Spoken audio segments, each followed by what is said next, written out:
Nuestro expositor de esta mañana tiene el grado de Ciencia de la Educación, Maestría en Docencia Universitaria e Investigación Educativa de la Universidad Nacional Pedro Ruiz Gallo. Se ha desarrollado en diferentes especialidades en su rubro, durante las que puedo mencionar pedagogía, didáctica transformadora. Ha redactado también múltiples artículos académicos en su materia sobre diseño curricular. Lo escuchamos entonces con muchísima atención. Adelante, por favor.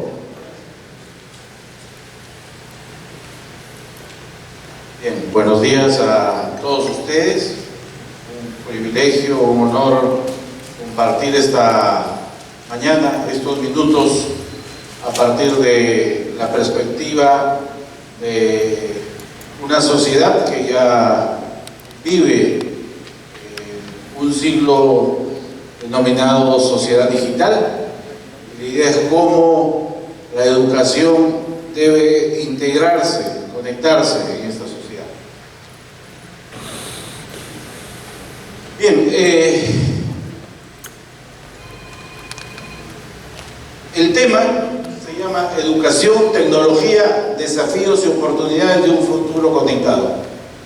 La pregunta eje de esta reflexión es si estamos preparados para educar un mundo cada vez más digital. La idea es analizar los desafíos y las oportunidades que nos brinda esta integración entre la tecnología y la educación. Primero, unas breves ideas sobre el panorama de los últimos años.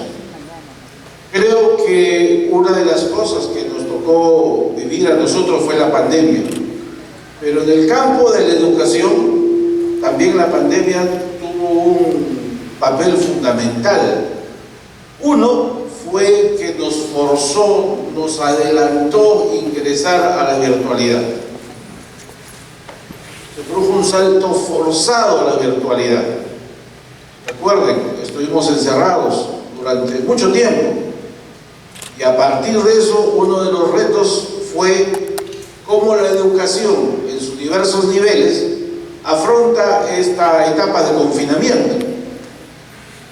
Y ahí aparecieron con fuerza muchos recursos que ya existían desde años atrás y otros que empezaron a aparecer. Por ejemplo, las plataformas de enseñanza, las plataformas educativas, los diversos recursos educativos que ya desde algunas décadas atrás ya existían, pero casi nadie los utilizaba o los utilizaba en forma limitada. Como que eso nos dio un empujón, nos obligó a que todos tenemos que ingresar a este mundo, a utilizar estos recursos virtuales. En el caso de la educación básica peruana, una de las cosas que vimos es que el gobierno tuvo que reaccionar bajo lo que se llamaba una educación remota de emergencia, que es diferente a una educación virtual. O sea, la educación virtual, ya sea educación en línea o los cursos MOOC, etcétera, etcétera, están planificados, diseñados para una educación virtual. Es decir, los cursos, la metodología, el plan de estudios, que sobre todo en las universidades se desarrollaba ya años atrás, fueron planificados, pensados bajo esa lógica de la virtualidad. Sin embargo, la educación nuestra, la educación básica, no estaba pensado para una modalidad virtual, no estaba pensado para una modalidad no presencial. Está diseñada, los currículos, los planes de estudio, los cursos, los contenidos, están pensados para una educación presencial. Igual en la universidad. La universidad, su currículo, su plan de estudios de pregrado está planificado, diseñado para una educación presencial, con ciclos de 16 semanas, por ejemplo. Lo que se hizo en ese momento, y lo que se denomina educación remota de emergencia, es adaptar esos contenidos, esos planes de estudio que están pensados para una educación presencial, desarrollarse bajo una manera no presencial. Pero vuelvo a repetir, los cursos, los planes de estudio, los profesores no estaban capacitados para una modalidad no presencial. Entonces, el Ministerio de Educación, en nuestro caso, su primera experiencia conocida, y la que fue más famosa, fue lo que era Aprendo en Casa. Recuerdan que los niños, a partir de Radio y Televisión Nacional, había un programa de todos los días donde pasaban capítulos de Aprendo en Casa, donde combinó transmisiones de televisión y radio con contenidos en línea. Esto de aquí, una estrategia que alcanzó más o menos a llegar a 8 millones de escolares. Sin embargo, las dificultades que se encontraron fue que no había una tradición de educación a distancia, tanto por los docentes como por los alumnos, como los padres de familia, y además problemas no solo de electricidad, sino de conectividad en muchos lugares. Si bien es cierto, a nivel mundial, según la UNESCO, esta modalidad de respuesta de educación logró alcanzar potencialmente a 1.000 millones de estudiantes, en realidad cerca del 31% a nivel mundial, 500 millones de estudiantes, no fueron alcanzados, no se beneficiaron de estas propuestas de educación remota de emergencia, por diversos factores, por diversas causas. A partir de eso, de la implementación de la educación remota de emergencia, aparecieron o se hicieron populares diversas plataformas, como las plataformas de Google, la plataforma de Moodle, la plataforma de Zoom, etcétera, etcétera. Estas dificultades o esta realidad de pasar a una educación no presencial y virtual nos encontró que en la mayoría de los países de bajos ingresos al 2020, que fue más o menos donde se desarrolla esto de la pandemia, el 89% de los alumnos no tenían computadoras. Entonces ya hay un gran primer problema, gran problema. O sea, existen los programas, pero los alumnos no tienen computadoras. El 82% de estudiantes en países de bajos ingresos, según datos de la UNESCO, no tenían conexión, no tenían conectividad. El 42% en el caso peruano de las escuelas primarias públicas tenían acceso a internet, solo el 42%. Entonces, para que pueda funcionar en ese contexto de educación remota de emergencia, una propuesta de educación virtual, una educación a distancia, con diversos recursos no presenciales, encontraba una primera dificultad. La dificultad del acceso a la tecnología, la dificultad del acceso a los recursos, a las computadoras, a los dispositivos. Si ustedes recuerdan, una de las acciones del gobierno de aquel entonces era dotar de tablets a los escolares. Daba tablets, pero no tenían internet. Si tenían internet, no había conectividad, ¿cierto? Entonces no hubo un desarrollo adecuado. En el caso nuestro, por ejemplo, de la universidad, nosotros teníamos alumnos de zonas rurales, estoy hablando de la Facultad de Educación, donde no tenían conectividad y solo había por horas electricidad en su pueblo.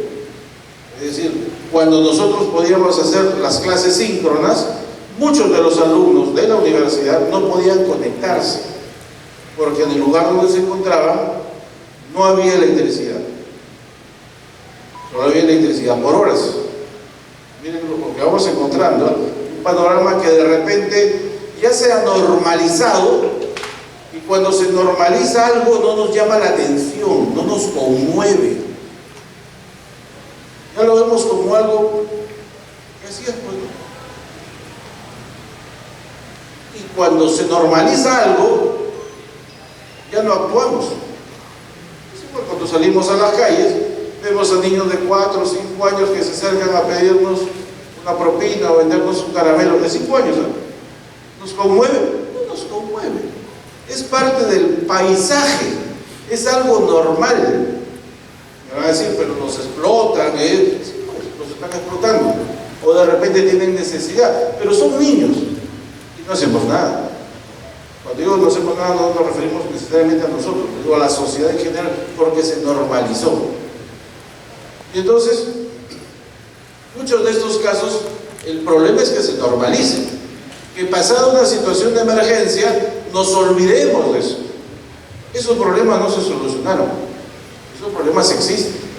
Por eso en la universidad, por ejemplo, muchos alumnos que estando en etapas de no presencialidad, pedían que les abran el comedor universitario, por ejemplo. O sea, querían venir ¿por qué? Pero sonaba, si tú lo ves desde una perspectiva externa, no suena lógico. Si yo estoy en un pueblo de San Ignacio, en un lugar, ¿por qué voy a pedir comedor? Porque lo que querían era venir acá a Lambayeque a tener clases virtuales. Porque acá tenían conectividad, acá tenían internet, acá tenían electricidad. Miren, entonces ahí hay un gran problema que sigue vigente en nuestras zonas rurales, sobre todo. Pero decimos que la brecha no solo es infraestructura, sino también competencias digitales. En ese contexto también encuentra muchos docentes que nunca se capacitaron en el manejo de competencias docentes. O sea, ahí hay una limitación. Y en muchos casos, dentro de los docentes encontramos también una división generacional, no por edad, sino por ganas de aprender. Algunos en la universidad, por ejemplo, renunciaron. Yo era jefe de departamento en ese momento, y cuando se inicia la pandemia salieron de la universidad, porque no querían asumir el reto, o no querían, o no les gustaba entrar al mundo de las competencias digitales, cesaron. O no encontraban el apoyo necesario. La universidad tuvo que implementar ayudantes de cátedra para algunos profesores manejar los dispositivos electrónicos.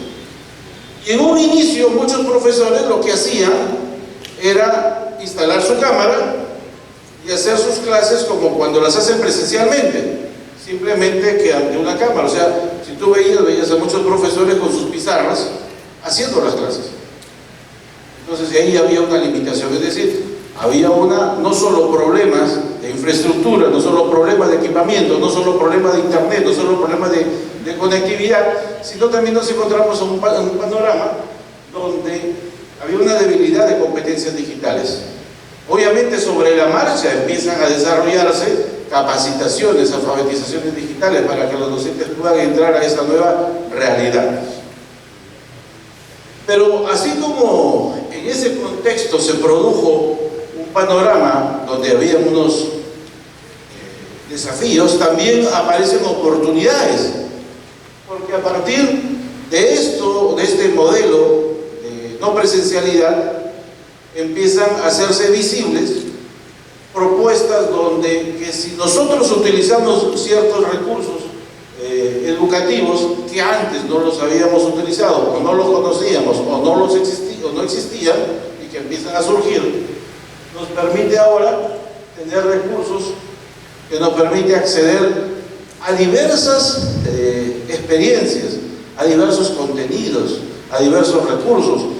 Encontramos ya no solo laboratorios presenciales, sino empiezan a aparecer laboratorios virtuales, por ejemplo, donde el alumno puede simular ciertas reacciones, ciertas prácticas científicas. También una oportunidad fue la flexibilidad, es decir, el alumno, desde donde esté, obviamente con las condiciones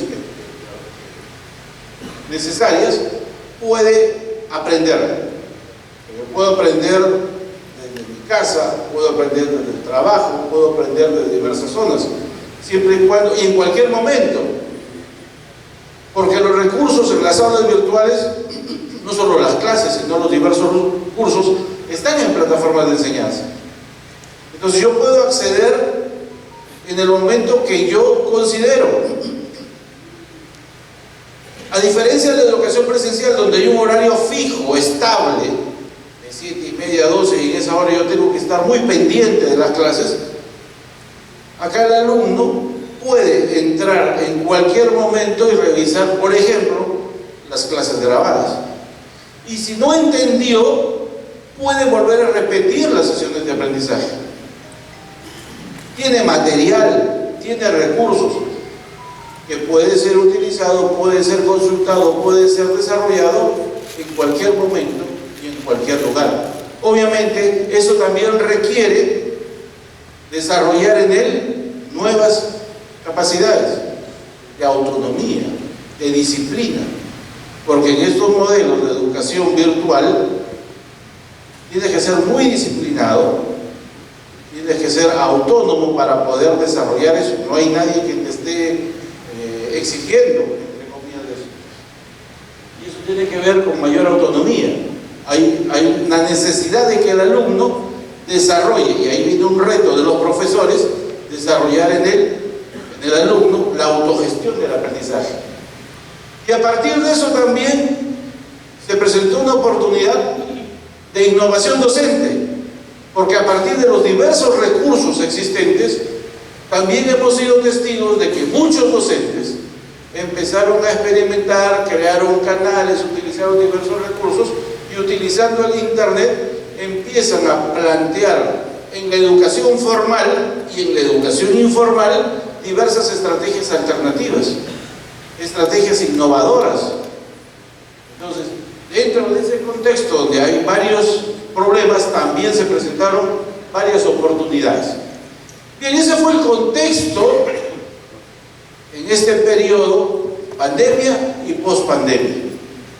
Y como vuelvo a repetir, ese periodo aceleró que nosotros ingresamos al mundo de la virtualidad, que ya estaba, pero que iba lentamente, poco a poco. Algunas universidades, sobre todo, intentaban combinar la educación presencial con la educación no presencial. Algunas otras universidades ya desarrollaban propuestas, sobre todo en posgrado o de cursos, bajo la modalidad no presencial. Con la pandemia, un empujón. Nos vimos obligados a entrar en la virtualidad. Eso es lo que les planteé hace ratito.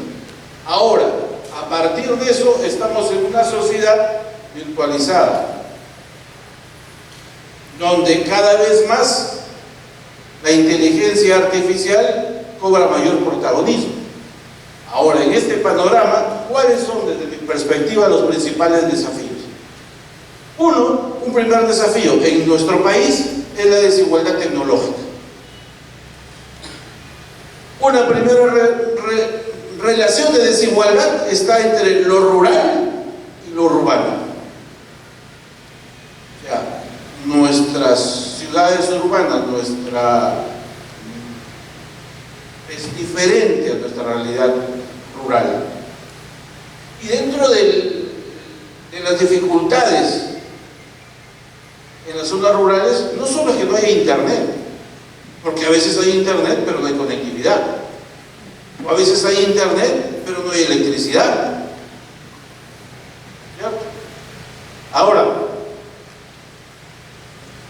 vuelvo a contar, a partir de lo que he vivido, muchas personas, muchos alumnos recurrían a los colegios, a las escuelas, porque las escuelas en algunos lugares eran los únicos espacios donde había electricidad y tenían internet. Entonces volvían a donde habían estudiado la educación básica a conectarse desde ahí. Entonces hay una primera brecha, hay una desigualdad entre lo rural y lo urbano. Una segunda desigualdad es entre lo público y privado. O sea, las escuelas públicas no tienen el mismo acceso, no tienen los mismos recursos que las instituciones privadas. Entonces ahí hay otra brecha. La desigualdad tecnológica entre lo rural y lo urbano, entre lo público y privado. Y en lo urbano y lo urbano rural, o lo urbano marginal. Ahí hay una primera desigualdad. La desigualdad, dice, también se manifiesta entre escuelas urbanas, algunas que están bien dotadas tecnológicamente y rurales con recursos mínimos. En el Perú, la conectividad de las escuelas públicas primarias 42% solo, y las escuelas privadas en ese momento más del 70%. Pero también otra dificultad está en relación a los dispositivos. Dice, la brecha de dispositivos, muchos estudiantes de bajos ingresos no cuentan con una computadora personal, etcétera, etcétera.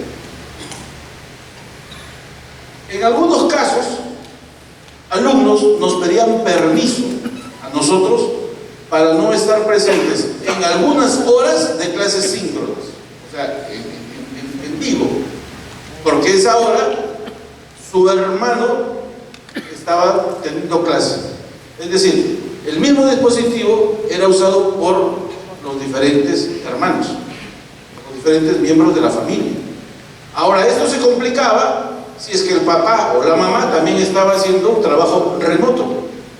Entonces ya tenemos que solo había un dispositivo en casa, o sea, ya no solo estamos hablando de zonas rurales, estamos hablando de zonas urbanas, donde habiendo internet, habiendo conectividad, solo había un recurso. Pero ese recurso era compartido por la familia, por el papá, por la mamá, que hacía el trabajo remoto, o por los hermanos que estudiaban. O sea, los grandes beneficiados aquí fueron los que eran hijos únicos, porque no tenían hermano con quien disputarse el recurso. Desafíos para docentes. A pesar de que hay un avance, un primer desafío es la formación en habilidades tecnológicas. Todavía no hay una formación ni en pregrado, ni en la formación inicial, o sea, aquellos que estudian educación, aquellos que están preparándose para ser los futuros docentes. Todavía en las currículas hay algunas debilidades en las formaciones de competencias digitales, y también en los docentes en servicio, es decir, aquellos docentes que ya están ejerciendo la profesión. A pesar de que hay esfuerzos por el Ministerio de Educación y también cursos de instituciones privadas, todavía hay una gran debilidad en el desarrollo de habilidades y competencias digitales por parte del docente. Un desafío también es el cansancio, la fatiga digital. El estar muy conectado a los dispositivos genera cansancio visual, una disminución de atención y estrés en alumnos. Si a eso le sumas un profesor aburrido, aparece la pantalla apagada. No está conectado. O sea, y hemos visto cuando en pandemia salían como anécdotas donde ponían una foto, donde ponían imágenes. Ahora la inteligencia artificial puede hacer que tú estés sentado ahí, parecería que estás conectado y no lo estás. Se ha producido a partir de esto, de aquí, también un estrés en los alumnos. Muchos casos de ansiedad surgieron. Por eso se volvió de gran importancia la formación de emociones, el trabajo emocional. O sea, porque ahí hemos encontrado también alumnos estresados, ansiosos, temerosos, que perdieron habilidades sociales. Incluso hay un libro que habla de la infantilización de la universidad. O sea, de repente estoy hablando mucho de la universidad porque es la experiencia más directa de la que vivencio. Los alumnos, por ejemplo, de la virtualidad, recién entraron a la universidad al 8º ciclo. Recién nos conocimos presencialmente, pero tenían un comportamiento como un alumno que recién ingresa a la universidad, y con muchas limitaciones para interactuar entre ellos. O sea, habían limitaciones en habilidades sociales, no interactuaban,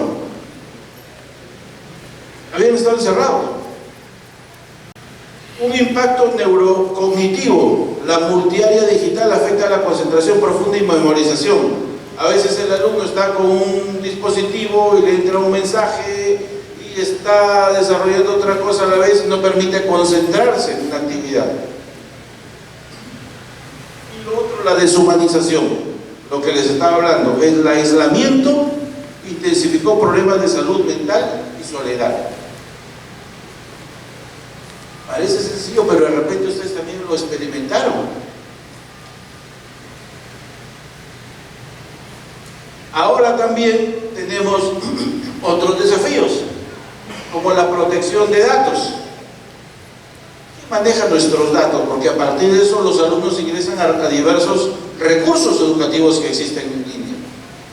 Pero muchos de esos les piden datos confidenciales para poder acceder. ¿Quién maneja esos datos? ¿Quién nos protege de esos datos? Del uso o mal uso de esos datos. La UNESCO recomienda que los estados desarrollen políticas de vigilancia sobre esos datos. Recién estamos viendo que, por ejemplo, países como Estados Unidos están prohibiendo ciertos juegos, ¿no? Porque personas que se hacen pasar por otras personas pueden abusar de nuestros niños. Equilibrio tecnológico. La tecnología debe complementar, no reemplazar al docente. El docente te da la parte humana, te da la parte de los valores. El docente es el protagonista principal en el diseño y la planificación del proceso de enseñanza-aprendizaje. La tecnología es el medio, no es el fin. El problema es que a veces confundimos eso. Y cuando confundimos y consideramos que la tecnología es la protagonista principal, ya hay un problema. Uno de los problemas tiene que ver con la deshumanización, como ya hemos estado viendo. Riesgos cognitivos, dice, dependencia tecnológica y pérdida del vínculo humano. Como ya no interactuamos, como ya no nos relacionamos, si solo utilizamos la parte virtual, cada vez nos volvemos menos solidarios, menos empáticos, menos éticos, muchas cosas. Es un peligro. Oportunidades. Entre los desafíos, veamos las oportunidades. No son todos los desafíos, habrán otras propuestas de desafío. He tratado de resumir, sintetizar algunos de ellos por el tiempo que tenemos, que lo que yo estoy volando en el tiempo. Oportunidades transformadoras. La tecnología nos está dando una oportunidad de la personalización del aprendizaje. Por ejemplo, la inteligencia artificial y algunos algoritmos nos permiten adaptar al profesor, adaptar al ritmo y al estilo de aprendizaje de los estudiantes. O sea, a partir de utilizar, de planificar como docente, tú puedes diagnosticar y puedes elaborar planes personalizados con los estudiantes. Entonces te va a facilitar ese trabajo. Ahora hay incluso ya software, algoritmos, específicamente para, de acuerdo al ritmo de aprendizaje de cada estudiante, te diseña las tareas, te ayuda a diseñar las evaluaciones, te ayuda, te propone los recursos más adecuados. Permite al docente armar un historial. O sea, le está ahorrando tiempo, vuelvo a repetir. Pero eso depende de la capacidad del docente, de cómo utilice. Pero una de las cosas, una de las oportunidades que puede ser aprovechada y debe ser aprovechada por el docente es que la inteligencia artificial, por ejemplo, es un recurso que te permitiría diseñar propuestas de enseñanza-aprendizaje personalizadas, de acuerdo al estilo de aprendizaje, de acuerdo al... que eso no es nuevo. O sea, en teoría hablamos de estilos de aprendizaje, en teoría hablamos de inteligencias múltiples, en teoría hablamos que el docente debe plantear estrategias didácticas de acuerdo a los estilos de aprendizaje, de acuerdo al nivel de aprendizaje de los alumnos. Sí, eso está desde ese tiempo. El problema es cuánto tiempo le demanda al docente plantear diversas estrategias para los diversos estilos de aprendizaje y los diversos niveles de aprendizaje que hay en el aula. Más aún ahora cuando el profesor está más, en educación básica, el profesor está más preocupado en acumular papeles que le pide el Ministerio de Educación, en pensar en cómo desarrollar el proceso formativo. La inteligencia artificial le da una oportunidad de utilizarla para desarrollar diversos recursos que le acortan ese tiempo de planificación que antes tenía o demandaba. y puede personalizar el aprendizaje de los estudiantes. La gamificación. La gamificación es el uso de las reglas, de las características de los juegos que hay en línea. Por ejemplo, de repente no sé si ustedes jugaban Pac-Man o cualquier juego, donde tenemos cierto número de vidas, ¿no? De repente tenemos 3 vidas, o tenemos ciertos poderes, pero si conforme vas acumulando puntaje tienes más vida, tienes más poderes, etcétera, etcétera. O sea, esa lógica recreativa, esa lógica del juego en línea, porque alguien me va a decir, sí, pues, pero la actividad lúdica está de hace tiempo. No, estamos hablando de la lógica del juego virtual. Se utiliza en educación. O sea, mediante la lógica de los juegos virtuales. No estoy diciendo que tienen que utilizar los juegos virtuales. Estoy diciendo que así yo puedo al alumno decir, mira, estos son los niveles, para que pueda pasar a este nivel tienes que desarrollar tal conjunto de tareas, tal conjunto de actividades, y las tareas están enmarcadas dentro de una lógica de juego, de historias, de niveles. Y obviamente la gamificación, estoy hablando de la gamificación educativa, porque la gamificación no solo se da en educación. Por ejemplo, una empresa que quería que sus empleados practiquen actividad física, les había puesto escaleras para que utilicen las escaleras en vez de los ascensores, pero la gente seguía utilizando los ascensores. ¿Qué hicieron? Instalaron teclado de piano con sonido en las escaleras. Entonces, en cada espacio de cada escalera y en cada lugar del mismo peldaño tenía un sonido distinto. Entonces, cuando la gente subía, como jugando las escaleras, iba creando diversas melodías. Cerca del 60% del primer mes dejó los ascensores y empezó a subir por las escaleras. Eran las mismas escaleras que evitaban subirlas, la diferencia ahora que lo hacían como jugando. ¿Sí? Colaboración global. A partir de recursos que existen en la nube, por ejemplo, los alumnos pueden fácilmente entrar en colaboración, al igual que los docentes, no solo con los docentes de su institución educativa, sino existen redes que permiten a los docentes conectarse sin estar físicamente en otros países, en otros lugares. Y ahora hemos visto un aumento de redes de colaboración docente, y así como redes de estudiantes que intercambian experiencia, pueden capacitarse. O sea, yo sin necesidad de irme a Estados Unidos o a México, por ejemplo, yo puedo entrar a una red, o también puedo entrar a plataformas como Miriada, por ejemplo, y ahí están todas las universidades con sus diversas ofertas de cursos, y yo puedo conectarme. Esa es una oportunidad también. La educación híbrida. Puedo combinar educación presencial con educación no presencial. Hace unos meses hubo un debate aquí en el Perú sobre que no es posible que ciertas profesiones deban darse de manera virtual, ¿no? Y en el Congreso hubo un debate, salió una ley, luego salió otra ley, pero la educación híbrida, o sea, aquella que combina lo presencial con lo no presencial, es una oportunidad que se puede aprovechar, donde hay cursos que por ciertas características deben ser presenciales, sí, pero hay otras que fácilmente podrían ser no presenciales. Combinas. Entonces, ahí hay una oportunidad de educación híbrida. El nuevo rol del docente. No es el centro del saber, que ya lo hemos venido también hace décadas diciendo, que nuestro protagonista, es cierto, pero ahora tiene una nueva tarea, de utilizar los recursos virtuales para diseñar experiencias de aprendizaje virtuales. Con los recursos que hay, no necesita ser un programador ni ingeniero informático. Ahora hay recursos que te crean hasta aplicaciones sin que tú domines la programación.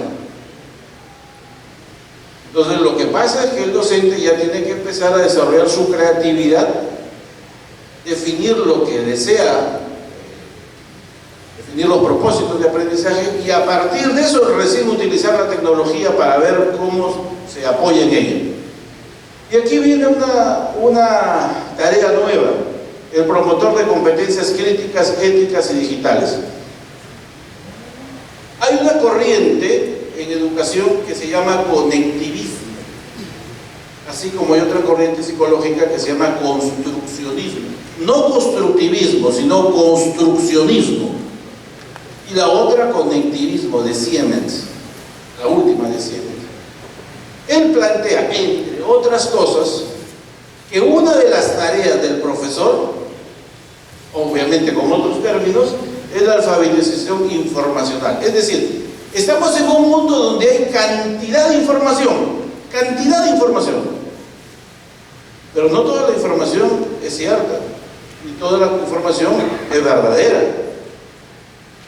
Entonces, el docente dice, debe desarrollar en el alumno la capacidad de que pueda él discernir cuál es la información verdadera, falsa, adecuada, pertinente. Ya no darle la información, sino darles las herramientas para que él pueda seleccionar cuál es la información adecuada, la pertinente, la correcta. No solo los diversos buscadores, sino la inteligencia artificial. Por si acaso, si hay algunos alumnos, por ejemplo, que la inteligencia artificial muchas veces da datos falsos. O sea, yo le puedo decir a la inteligencia artificial que me cree un artículo, que me haga un escrito, que lo referencie y que me coloque la bibliografía, te inventa la bibliografía. La bibliografía no existe, la que te está referenciando, pero te la cita adecuadamente de acuerdo a las normas que tú le pides. Pero la información es falsa. O sea, tú lees y tiene lógica. Es muy interesante. Según fulano de tal, y te pone la cita. Y tú vas y la referencia existe. Cuando tú buscas esa referencia, la publicación no existe. No hay, la inventó. Eso quiere decir que el alumno, porque muchos alumnos lo que piden, los alumnos conocieron el chat GTP antes que nosotros. ¿Cómo lo conocían? Como el chat que resuelve las tareas. ¿Sí lo conocían? Ahora se imaginan, hace un momento yo escuchaba a la ponente anterior, los nativos digitales. Es otra generación. En la pandemia, tengo una anécdota, mi sobrino estaba en un examen de matemática. Su papá estaba preocupado porque era el examen final primaria. Y entonces el papá estaba soplándole el examen, ¿no? Las tareas que dejan para las casas no lo hacen los alumnos, lo hacen los papás, las mamás. Y ahora virtual, los exámenes tenías todo. Entonces yo lo vi a él, el ingeniero, sacando los ejercicios de matemática. Después de un minuto, creo 2 minutos, le dio la respuesta. Su hijo ya había pasado esa respuesta, no entendía. Y lo que hacía el alumno, su hijo, tomaba la pregunta, la ponía a una app, y la respondía, en menos de 10 segundos estaba la respuesta. El papá ni enterado de esas apps. Es otra generación. Si bien es cierto, en algunas cosas hay que adaptarnos, pero en otras cosas nosotros tenemos que formar. Porque, por ejemplo, ahora los alumnos están viviendo muy rápido, una velocidad. Y nos dicen, por favor, que los videos, los reels, no sean de más de 1 minuto. Porque si no, se aburren. Pero es que está con la lógica de los contenidos de diversión. Habría que pensar si esa lógica de vivir esa velocidad es cierto, pero ahí hay otros retos. Entonces, la alfabetización informática, enseñar a revisar si esa información es cierta, es válida, es confirmada, es pertinente, pero también enseñarle de no prohibirle. Yo me acuerdo que cuando yo estudiaba me prohibían que vea el Chavo del 8, más lo veía. Dicen que lo prohibido es más rico, es mejor, más atractivo. Nos quedan 3 minutos. ¿No? Entonces, a partir de eso, lo que hay que es cómo utilizamos ese recurso en forma adecuada. Bueno, y lo otro, en la cuestión en el mundo virtual también hay ciertos peligros, como el ciberbullying, el acoso escolar virtual. Entonces necesitamos también estar preparados para eso. Necesitamos un modelo equilibrado, donde la tecnología sea un medio, no el fin. Es una herramienta para el aprendizaje. Pedagogía primero, tecnología después. Un enfoque humanista, donde hoy, más que nunca, se necesita reforzar los valores, la empatía. En el aula el profesor hoy tiene más que nunca un trabajo de desarrollar competencias socioemocionales, pero no solo el docente, necesita la participación integral con las familias, el Estado, las organizaciones, etcétera, etcétera. Un riesgo que lo he puesto a la parte final, lo que llamo atrofia cognitiva.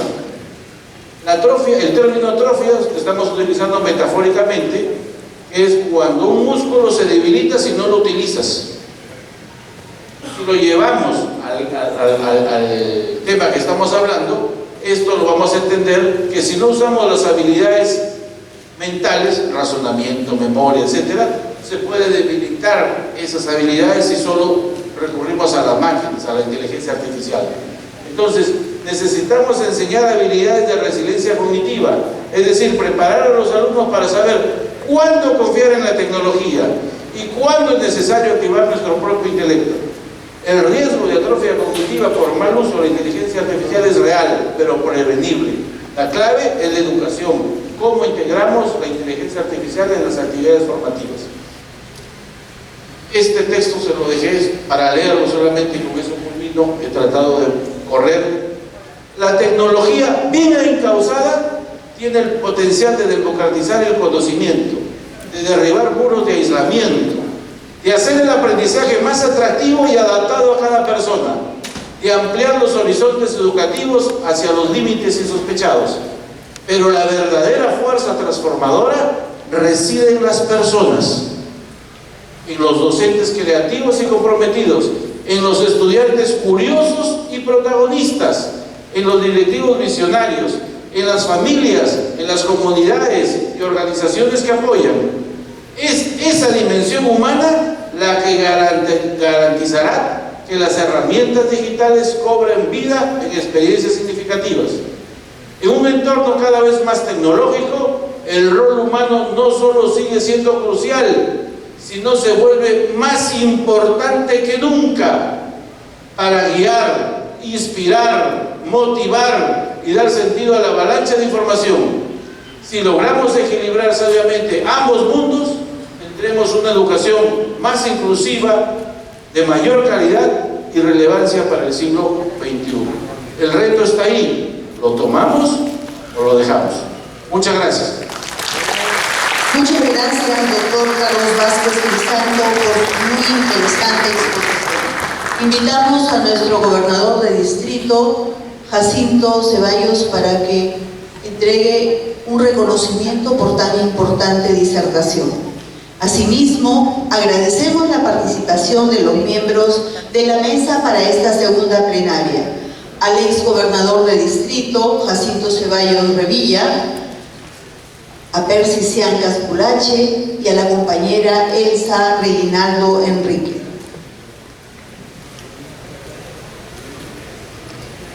Doctor Carlos Vázquez, muchas gracias por su ponencia, en realidad por hacernos entender que la tecnología debe ser un medio y no un fin. Este reconocimiento gracias a su ponencia.